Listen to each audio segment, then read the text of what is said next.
Thank you, Mr. Chairman, Ranking Member. And first, I want to congratulate all three of you on your nominations, and I want to thank you for your willingness to serve our great nation. If you're confirmed, each of you are going to play critically important roles in advancing our nation's and our president's foreign policy.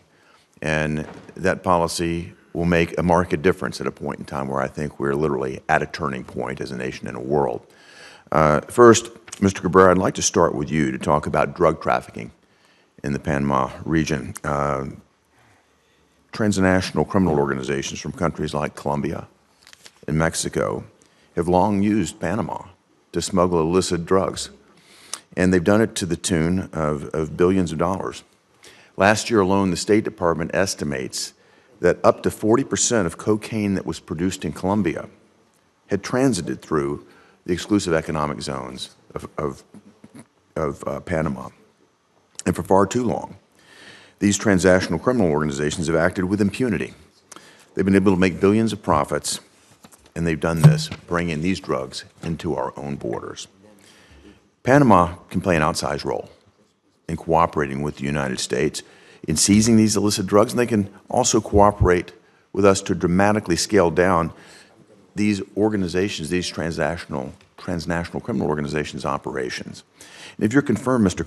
Cabrera, do you commit to use all of the tools at your disposal to ensure that the Panamanian government continues to collaborate with the United States in taking strong actions against these criminal organizations and stopping the flow of illicit drugs into America?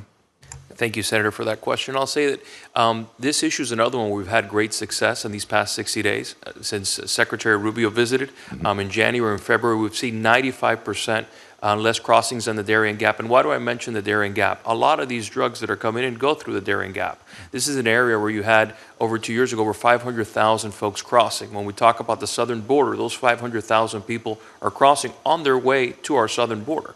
So in these past 2 months, we've had significant inroads where 95% decreases. As you mentioned, 40% of the cocaine in this country comes through Panama. But Panama, I will say, is a great ally in this. They've been our #1 in seizing drugs, over 100 metric tons the last 4 years in a row. They've been #1 in Central America.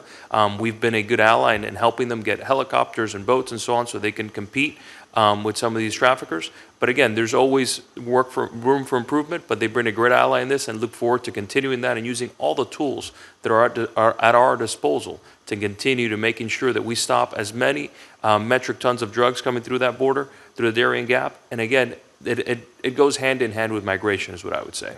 Kevin, I hope you're confirmed, and I want you to know that the resources of my office will be available to you once you are ambassador, to the extent we can help you at all, because this is a critical mission that we've got to deal with. Thank you, Senator. I look forward to working with you at your office if confirmed. Certainly.